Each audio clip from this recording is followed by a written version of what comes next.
What's up, everybody? It's your boy Chaez Pearson, and this is the Outlet Forum with my esteemed co-host Chris Camello. What up, Chris? What it do, Chaz? We are 2 weeks away from NBA Media Days. We just started week 3 of the NFL. It is the Dodgers at the last dash of the regular season and the end of an era for the LA sports scene today. So we got a lot to get to, brother. Man, we got a hell of a lot to get into. Also, I got a good pick for you guys coming up this Sunday for NFL. You know I'm always giving out picks. Last week's picks, did we hit on the Vikings? No, we did not hit on the Vikings. It was Atlanta. They didn't score a touchdown. They didn't score a touchdown. We missed last week. But we're going to hit this week. So I got something for you guys at the end of the show. Chris, we got to get into it right off the bat because Pablo Torre is on an all-time heater right now. He is uncovering stone after stone, page after page, receipt after receipt when it comes to Steve Ballmer and the Clippers. He is having them put out statement, change statement, another statement, fly to Bristol, talk to Ramona, avoiding interviews, shutting down statements. It's wild to see. He even got Adam Silver backtracking and fumbling over his words where he has to re-explain himself more than one time, talking about how he didn't know who the company was. So we'll get into all of that. But we just got to update you now on the scene because Pablo Torre has uncovered the fact that Steve Ballmer, and there are other reporters on this now. Pablo is just way out in front of it because he has so many different sources, and he is just finding depositions and agreements that are hand signed. Some of this stuff I don't even know how he's getting. But Chris, Steve Ballmer and or the Clippers have invested over $118 million in aspiration over an 18-month period. What do you make of these new findings? And is this the closest thing that we're going to get to a smoking gun? Yeah. What did I tell you when this story came out? There's going to be more. They're going to uncover more stuff. And right now, what did I tell you that Ballmer has to worry about? It is lying, right? And that's exactly what he has been caught in, is a freaking lie. I never invested into anything. I didn't know anything about it. This was Kawhi investment. Bullshit. You know? And for a guy that is worth hundreds of billions of dollars that could buy most of these teams, not just in the NBA, but in professional sports, you don't build that by making stupid decisions and then expecting people to buy it hook, line, and frickin' sinker. You know what I'm saying? So yeah, not only were you like duped on any of this, but now you're lying about your potential role. And the fact that you were investing into something where your own player was benefiting from, that sounds a lot like money laundering. That sounds a lot like circumvention of the salary cap, now with intent, potentially. That was the one thing I thought it would be hard for the NBA to prove is intent.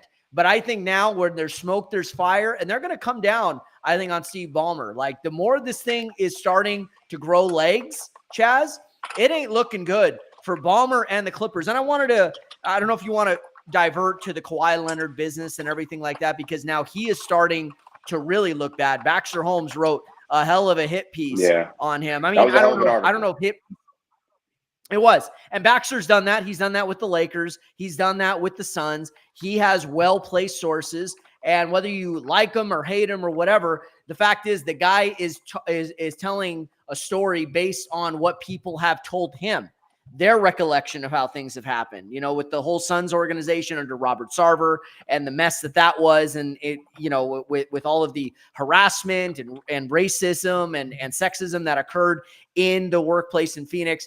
And what I learned about the Kawhi Leonard business is the fact that these guys couldn't take a piss properly if Kawhi didn't like it. Make sure that, we didn't put out the wrong kind of comment. We couldn't be too forthcoming about his injuries and everything. And it's one thing when you're winning championships and going far in the playoffs and a guy is playing 60, 70% of the games. It's another thing when this guy is rarely available, does not help you promote the Clippers brand, and is now starting to be his own inner circle is being a pain in the ass. And what do they have to show for it? Nothing. No championships. Complained about the LeBron business at times, and this is the business, right? But here's the difference: the Lakers have won a championship in the LeBron era, so you can't say that it wasn't necessarily not worth it. Not to mention, Clippers have only gone to one conference finals in the Kawhi entered. Lakers have gone to two, including a championship. So there you go. If you're winning and you're making a lot of money and you feel like we're in championship contention every year, that's one thing. This team has been eliminated in the playoffs 4 consecutive years in the first round or in the play-in in the case of 2022. So what exactly has he done? They've yielded no results. Nothing. For sure. For sure. And Dennis Robertson, Uncle Dennis, Kawhi's manager, has so much influence on these teams. And he's the one who's, I think, negotiating some of these backdoor deals, and as I'm sure you're going to allude to. But at this point now, I think the Clippers organization and many, they're fed up with all this stuff. And it's putting them in a negative light because of some of the stuff that he's in. Granted, this is the price to be in the Kawhi business. But you thought, at the very least, we would have made it to a finals by now. And we haven't. And it's only going to get worse because this guy's going into year 15. Those knees are on life support, in my opinion. Yes, when he's healthy, he's a great two-way player, probably a future Hall of Famer, no question about it, 2-time champ, 2-time finals MVP. But I think the end of that article is where you have to underline it. The Clippers are done building around Kawhi Leonard. And furthermore, I think it's a matter of time before they're out of the Kawhi business. And if you don't believe me, look at the contracts that they signed. Yes, a lot of star players, but on short-term deals. They don't want to be in, have all of these big contracts to guys whose best days are behind them with, on 3, 4, 5 year deals. That's the smart thing to do. So they're done. Yeah. That's the smart thing to do. Kawhi is actually up for an extension, I think, at some point this year, or after this year. So pretty much pretty soon. But I want to get to the update specifically, because this is, I think, the closest thing that we're going to get to a signed piece of paper that says, hey, the Clippers is cap circumvented the NBA salary cap. Take a listen to Pablo Torre's clip on the document that he found with the Clippers and the timing of it all. Take a listen. And it says East-West Bank, and it says Payment to Aspiration Sustainable Impact Services, LLC. Please allow this letter to confirm approval by LA Clippers, LLC, of a withdrawal of $20,961,382 from escrow account number blank. The withdrawn amount will be used to fund the following carbon projects. What is the date, Dan, of that letter that you're holding? June 14th, 2022. June 14th, 2022 is when this letter is sent. This letter that you just read says that they're withdrawing $21 million to fund carbon projects. It names a reforestation project, some nature-based credits, and then it is signed at the bottom, Dan, for the record here, by who? Is that the chief financial officer? That is the chief financial officer of the Clippers. On June 14th, 2022, Aspiration is informed that it is receiving $21 million in this letter you're holding from the LA Clippers, signed by the CFO. And this, I'm told, was enough to not only pay Kawhi Leonard, obviously, it was enough to hit its fundraising target. It was enough to keep the company afloat 2 weeks, Dan, before Kawhi's initial no-show payment was due on June 30th, 2022. And so, according to 2 sources that I've spoke to who had direct familiarity with this $21 million carbon credit deal with the Clippers, it was agreed to and put into motion very promptly. I am told that Steve Ballmer and the Clippers, their executive team, had heard Aspiration's sales pitch for the $21 million purchase just, quote, a couple weeks before the June 14th, 2022 letter came in, as you're holding it in your hands. And my sources found this very memorable for a contract of that size in particular, because it's an enormous deal. And to quote one of them, the money came in quickly. They didn't sit on it or anything. And so instead of us connecting the dots here, I'd like to ask source number 2, former senior executive in Aspirations Finance Department, to come to the stage and explain. So we'll go ahead and stop it there. But pretty much, Ballmer and the Clippers, not Ballmer. Like, it's not like just Ballmer individually. It's the Clippers. The CFO of the Clippers is on paperwork showing that the Clippers are investing more money at a time that is 2 weeks before Kawhi's first payment is due. And at this time, the company is starting to flounder and lose money quickly. And we're not at this time able to get new investors. 90% of the investors that they did have at this time had bailed out. And it was public knowledge, that they were not on the up and up at this point.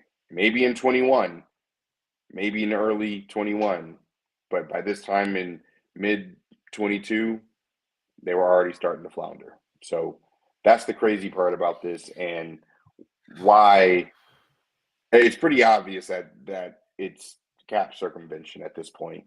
I'm really curious to know what else is going to be found, because it's only been 2 weeks since the initial report came out, Chris, and we went from 50 million to over 118 million. I mean, are we going to find out that they invested over 300 million into this company?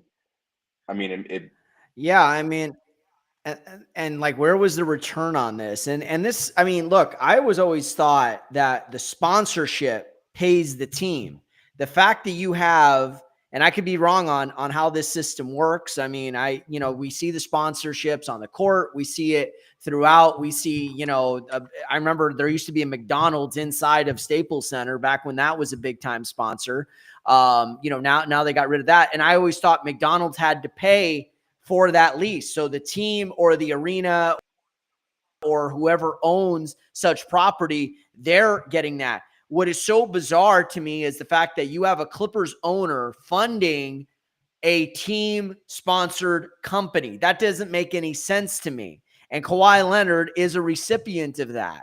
So, I mean, to me, 1 + 1 = 2 in this point. Ballmer plus aspiration equals Kawhi Leonard, equals the circumvention of the salary cap. I think that's your smoking gun right there. You know what I mean? And there's a lot of shadiness there. And I think, before, I know they said Dennis Robertson, Uncle Dennis, Kawhi's manager, was cleared on a lot of stuff. But with all of the stories now coming out from Baxter Holmes and how he's wanted a piece of this and a piece of that and everything like that, I think you're going to start seeing that the credibility that some of these guys, and now that's going to drag down Ballmer and Wong in, the Clipper ownership group.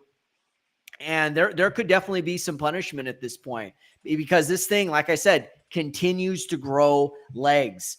And it's kind of embarrassing for this team. This team that has really tried hard to rebrand himself over the last decade in the post-Donald Sterling era, getting out of Staples Center after being in the impossible shadow of the LA Lakers, and then trying to establish themselves in Inglewood at the new Intuit Dome, which is beautiful, by the way. I've been there a couple of times. And now it's like, this is a black eye for an organization that has been consistently snake bit over the last 14, 15 years. And now you add, and that's just on the basketball court. Now it's like, damn, now this could sink us even more going into the future. Yeah. You know what I mean? Where we now lose some serious credibility. And I don't know what the end game is, because remember, silver works for the owners. So if the owners are like, if this starts here, then I don't think anything's going to happen, Chris. At us. I don't think anything is good. I mean, there's money that they could take. And if it does, it's Kawhi's contract.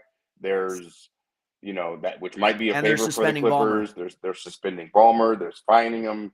I mean, there's all these different things. I just don't know if anything will actually equate to the punishment that they actually deserve, because this is a lot of money. And the main thing here is lying.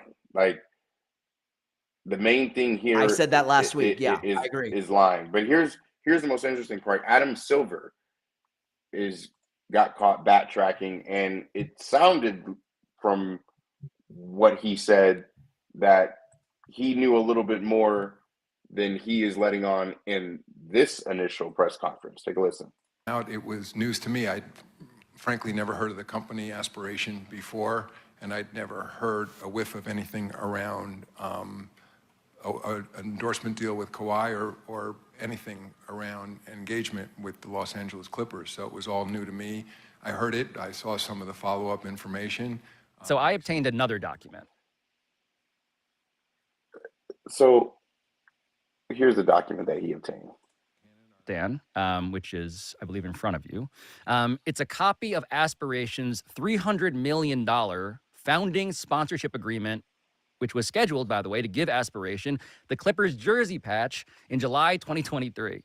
And if you could read the clause that I hope is in front of you, this is section 15.16 of this massive contract.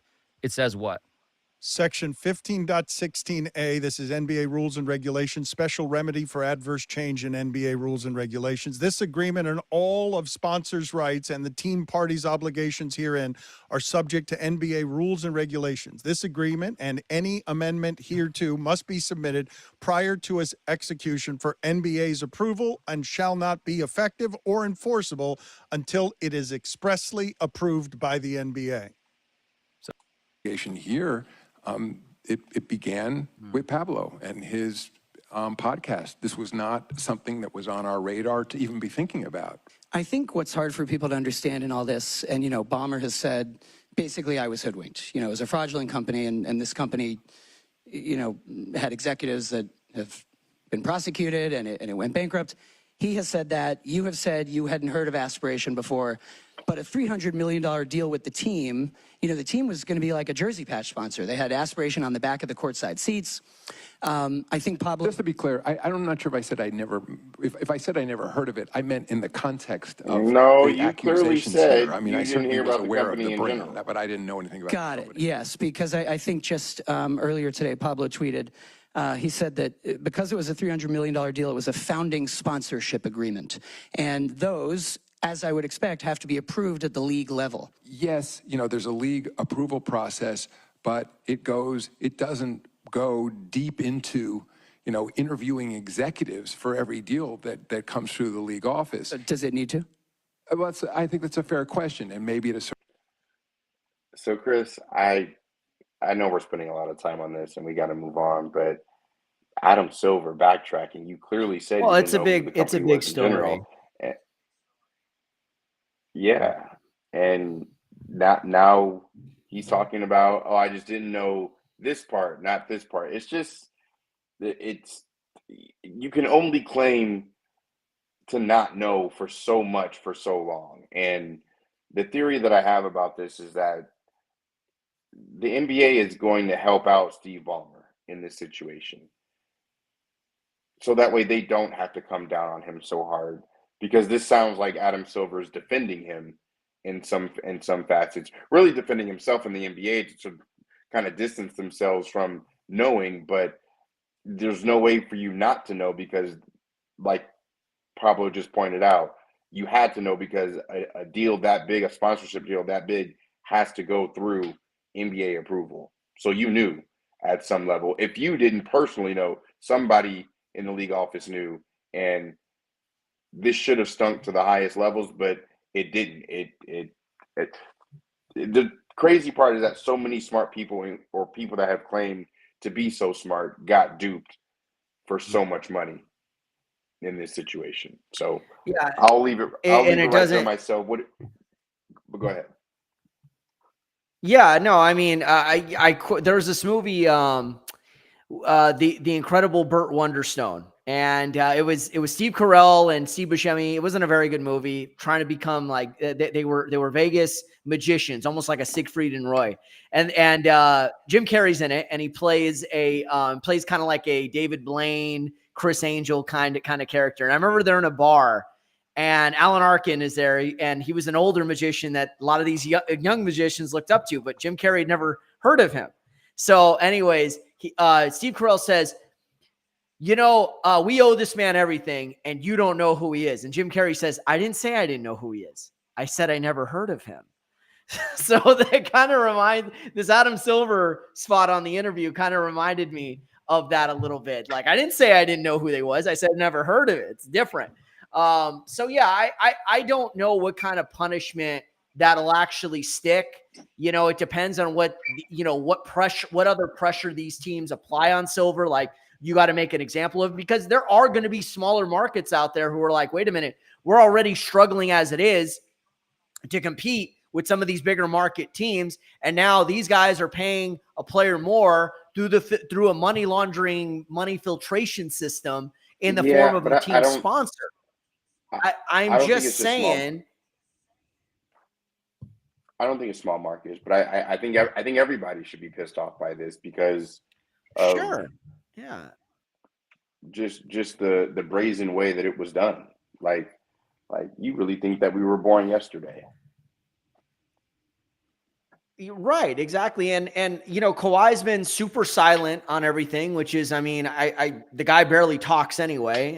That's just who he is. He's always been that way. I remember for him to say all he did was receive some money. Honestly, he didn't do anything wrong. He did, but it's the people. Unless they find that Dennis. Unless they find Uncle Dennis also had a hand in this in some sort of backdoor shady deal. Oh, yeah. That's when it'll come down on Kawhi, which I don't think that's been put out there yet. But if you look at Baxter Holmes' article and the history of Dennis, and like, for example, I want a piece of the Toronto Maple Leafs. He's talking to Masai Ujiri and the Raptors ownership about that. It's like, we're going to give you a piece of a team that we don't own. Like, what are you doing over here? Not to mention, it's like LeBron James also was buying pieces of the Boston Red Sox and I think the New England Revolution and the MLS and everything like that. Like, he's got a lot of different businesses and whatnot. So it's like, why would another team owner give you a piece of the team that I'm not even sure that he owned? You know what I'm saying? Like, there was just a lot of like shadiness there. And I got to imagine that the league is also going to look into what Kawhi knew and look into his camp and their direct involvement in this, not just Ballmer, but Kawhi as well. Yeah. Was there something that he knew that he was orchestrating behind the scenes? Yeah.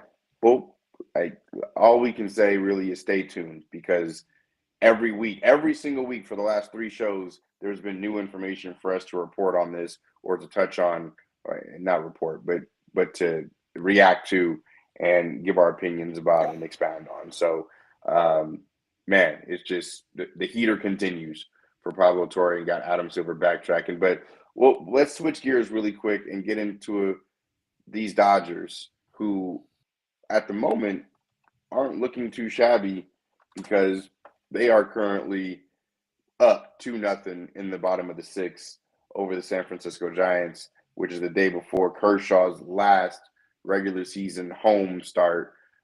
He is going to retire, Chris. I know we're going to get into the Dodgers and avoiding the sweep and everything like that, but let's just touch on Kershaw for a little bit. What do you make of Kershaw announcing his retirement, and is it just time? Yeah, I think it is. I think a lot of people thought he was going to go out on top last year, right? Even though he did not participate in the Dodgers October run or their road to the World Series. The fact of the matter is, this guy was just as deserving. And I don't say that often. And I said that about a lot of Dodger players. I thought Tony Gonsolin, Dustin May, Tyler Glasnow getting a championship ring last year there had to be an empty feeling there, because those guys did not have any direct involvement with the Dodgers team in 24. The reason why it rings different with Kershaw, and I could be wrong on this, and I know I've had conversations with people, it's like, yeah, well, Kershaw didn't have anything to do with that team either because of the injuries. He had the ankle spurs, and he also had a torn meniscus in his knee. And that's why he, didn't pitch during the spring and had to be built up. And then we saw him eventually get activated in May.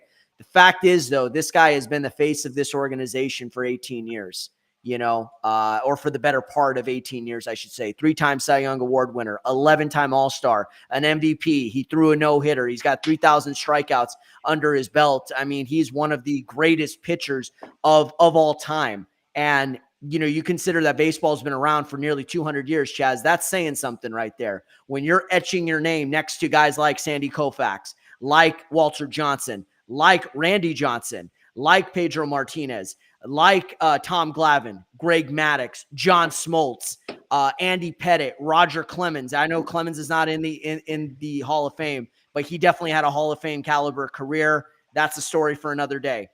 The fact of the matter is, despite all the issues in October, this guy night in or one start after another carried the load for the Dodgers for a very long time.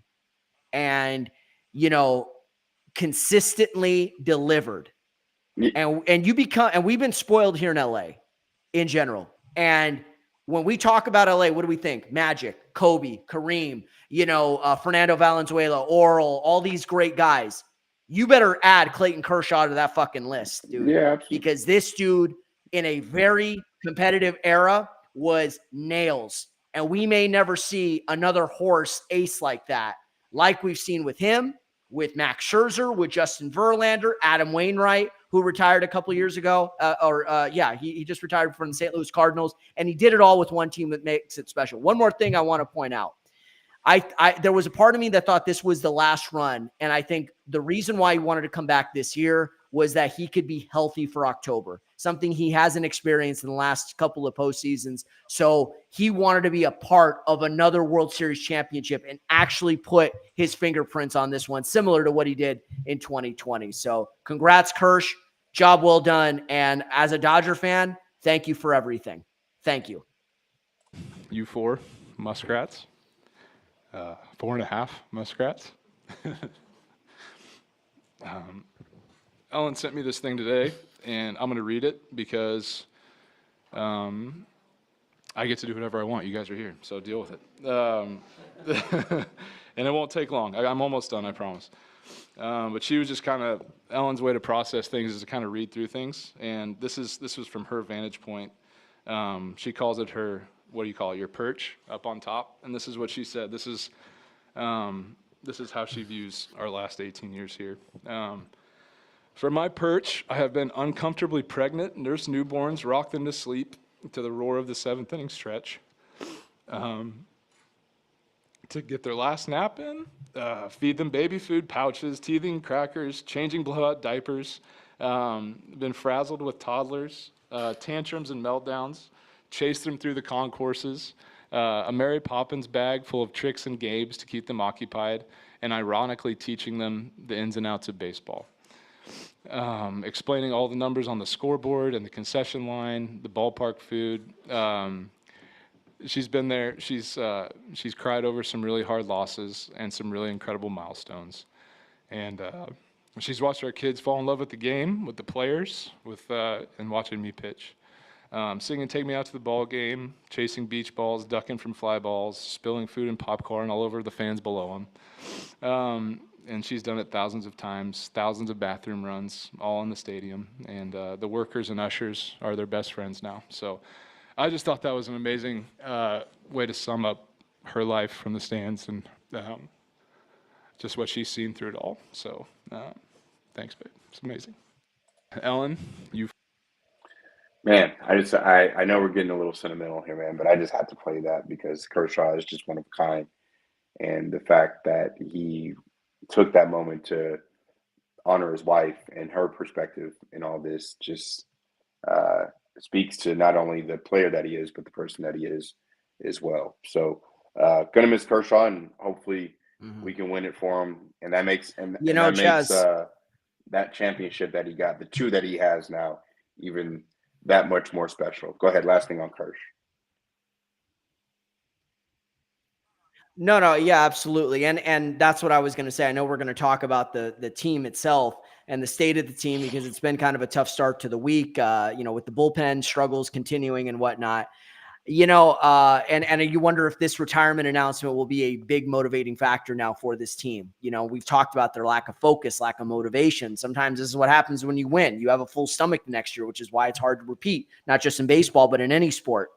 And the other thing I want to say is I have never really measured character when it comes to success, and I've gotten into it with Michael Duarte, who's, NBC Sports reporter, does the whole LA sports team, good friend of mine and everything like that, and a colleague. And he was like, character and morals has to count for something. I'm like, yeah, but at the end of the day, it's a Hall of Fame. You have to think about the numbers and what they did on the field and everything like that. However, in the case of Kershaw, the fact that he's never been in any trouble, devoted family man, devoted to his faith, and just seems like an all-around good person and a good dude on and off the field, an intense competitor. You can't not help but like and respect what he stands for and everything that he's accomplished. He's one of those guys that you root for, obviously we always root for anyone wearing a Dodger uniform, of course, but you definitely, you take it to the next level with Clayton Kershaw. So I just wanted to point that out. No doubt, man. Good points. Really quick, what do you make of Dave Roberts, man? Is he going to be cautious with? I don't. You said just relievers, but not just relievers, because he was going to take out Snell in the 7th inning, and Snell said, "No, please, let me have this one," and he came through. Ohtani was taken out after 5 no-hit innings as well. Glasnow, even though he was a late scratch 2 days prior, had a no-hitter as well, got taken out also. Do you think he's going to be really cautious in the postseason like they are in the regular season, or do you think it's just a case-by-case basis?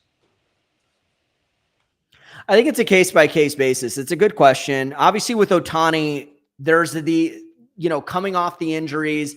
It's his first season back, and it's not even been a full season pitching. So there is the being cautious. And here's the thing that I want to point out to fans and everything. Let's say Ohtani pitches the 6th, and he pitches a scoreless 6, right? Who's going to get you those last 9 outs? Who's to say that meltdown that the bullpen had wouldn't have happened in the 7th, 8th, or 9th innings? And in fact, that's exactly what happened. Robleski blew it in the 6th inning, in the 6th, right? But who's to say? Like a deer in headlights, man. I know, like a deer in fucking headlights, for sure. And by the way, just a stat. Let me just say a stat real quick. I know I love my stats sometimes. 14 out of the 15 runs given up to the Phillies in that 3-game series were surrendered by Dodger relievers. There was only one surrendered by a starter, and actually he was technically a reliever that day, and that was Emmett Sheehan. And that was a run that he wasn't even on the mound for. That was given up, I think, by Jack Dreyer in Monday night's loss. So the issue is not the starting pitching. The starting pitching has been outstanding. This is what we imagined that the starting pitching could be at the beginning of the season, but the injuries to Snell, the injuries to Glasnow, Ohtani not being built up, Kershaw having to come back, May and Gonsolin not working out, and then both of them just being unavailable, and May's now gone as well, and then Sheehan coming back. But now you look at, 5-6 starters, they have just been outstanding for the Dodgers. You feel comfortable, even if they have to go the distance in the wild card series, that you have a good enough game 1, game 2 starter ready to go in that NLDS before the cavalry is able to return for the latter part of that series. The issue is still going to be, and this is what I don't mind about Dave Roberts, I'm going to need these relievers at some point. So how do I get them to pitch well? Even though that they're struggling with confidence, they're struggling with execution, they can't put anybody away with 2 strikes. They're walking guys. They're giving up a ton of home runs. By the way, I think they've given up something like 90 plus runs this year. Only the Rockies bullpen has given up more, right? And they've given up, I think, 70 home runs collectively as a bullpen. I think 70 or 75 home runs. That is 3rd most in the MLB this year. Ridiculous. But at the same point in time, I'm going to need these relievers. Now, am I going to use them like I did last year? Absolutely not, because we have the starting pitching to do it. But I still need Tanner Scott. I still need Blake Trinan. I still need Alex Vesia. I still need, maybe Kirby Yates or Jack Dreyer or some of these guys to catch fire and step up and get those high leverage outs, right? That's what Dave Roberts is trying to do. Instill confidence to these guys, show trust, Show confidence in them so that they can in turn show confidence in themselves. And if they could have enough scoreless outings over these next 9-10 games, whatever they have left, then hopefully that confidence will carry over into the postseason. But that's where they're at this point.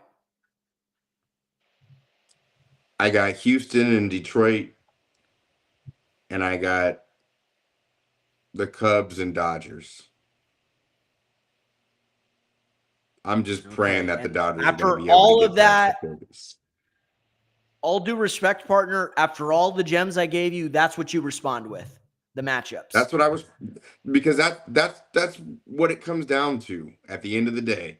I'm not diluting. You're absolutely. I'm not going to question anything of what you said. That's exactly right. It just depends on the matchups at the end of the day. So if the Dodgers can hold on and win this division, if they face the Cubs in a 3-game series in Wrigley, I don't like their chances as good as they are at home against the Mets, who have been frailing. I don't want them to go up against the Phillies early on, but that would beat the Brewers early on, honestly, in my opinion, with the way that they're playing. So it really just comes down to matchups, and I just wanted to throw that up for everybody to see that the path is arduous to a World Series title, but you just got to take it step by step, and you can't make the mistakes that this team has made throughout the regular season to even get to this point.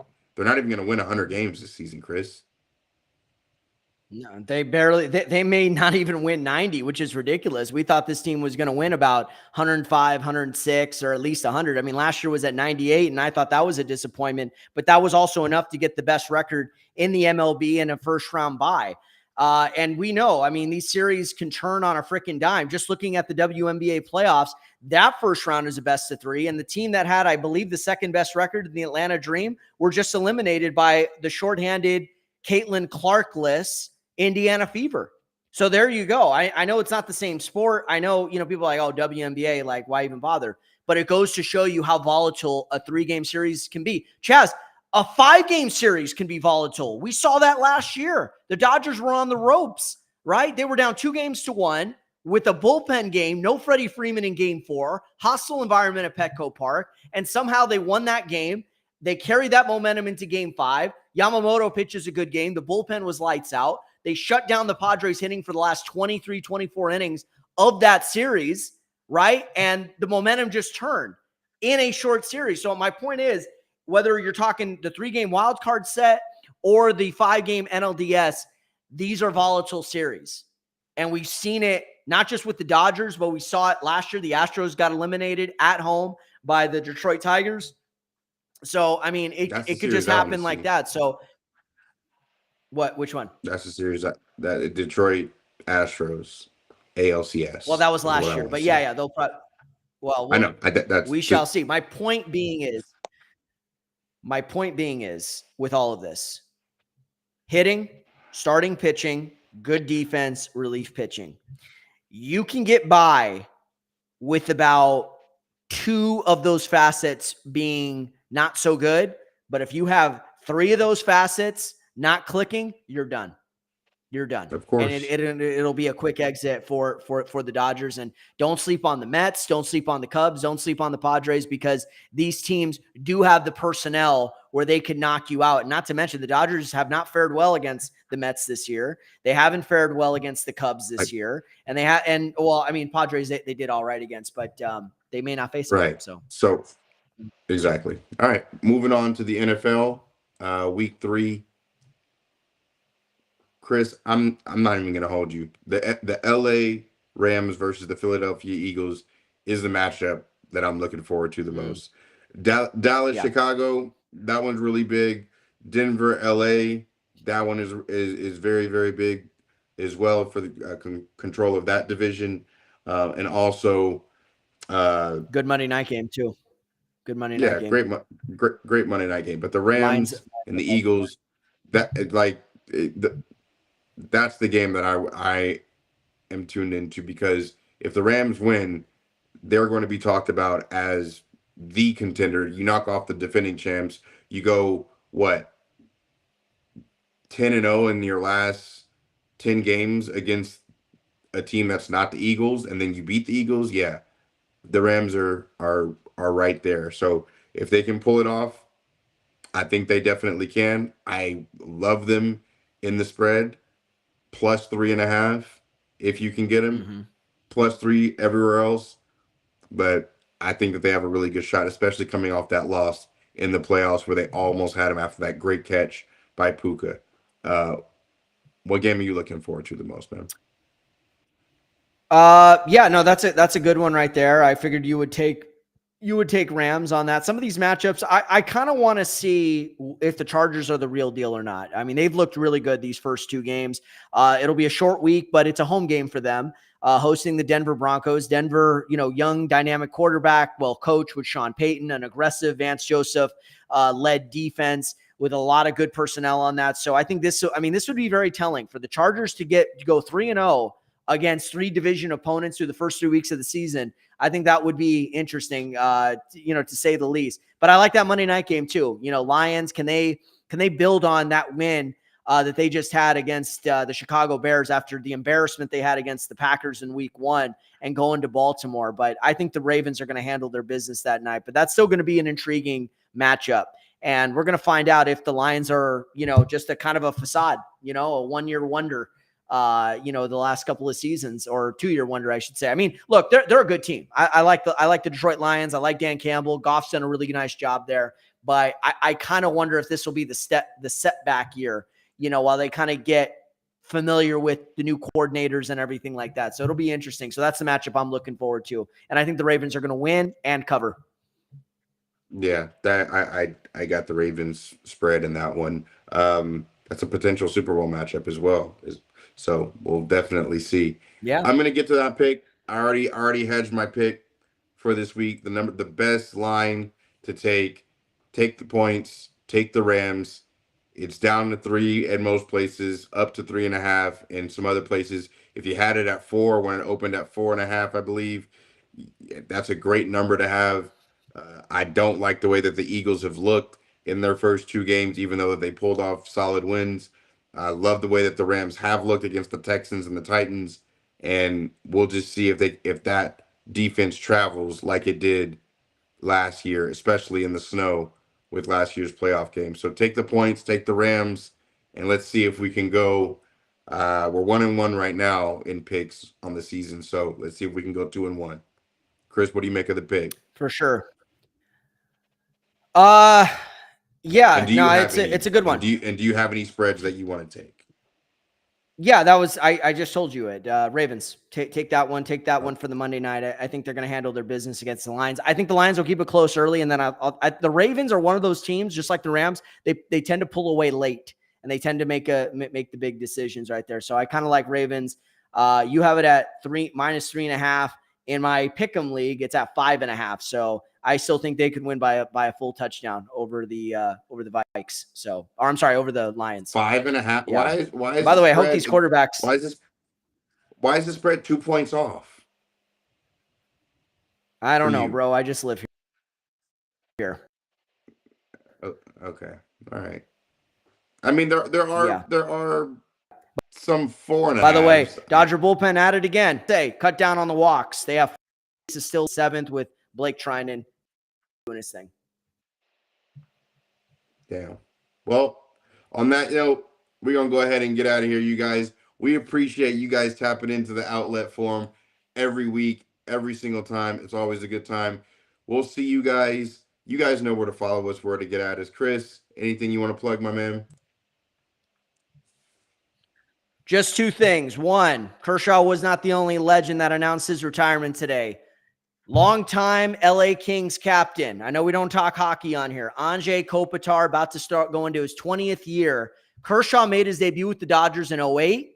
Kopitar came in with the Kings at 2006. So these guys have been the respective faces of their franchise, or at least one of the faces for their franchises for a long time. Kopitar is not as popular as many of the other LA sports icons that play for the Dodgers or the Lakers or USC or whatever, but he is definitely important to the LA sports community. 2-time Stanley Cup champ, an all-star. He's won a bunch of individual awards.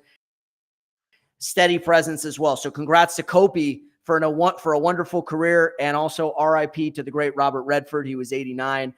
Fantastic actor. A lot of people will name his earlier movies. I liked him in the later stuff in his career. 2001 with James Gandolfini, The Last Castle. Also, Delroy Lindo is in it. Mark Ruffalo, Robin Wright Penn. They were sensational in that movie. So check it out. It's really good. So RIP to the great Robert Redford, Hollywood icon. RIP. Well, we appreciate you guys tapping in with the Outlet Forum. We will see you guys next week, next Wednesday, our regular time, regular day. And we're gearing up. We're 11 days away from Media Day in the NBA, and we're 2 weeks away from training camp. We are gearing up for the season. We ready to talk some basketball, baby. We'll see you guys next week. Thanks for tapping in. Peace.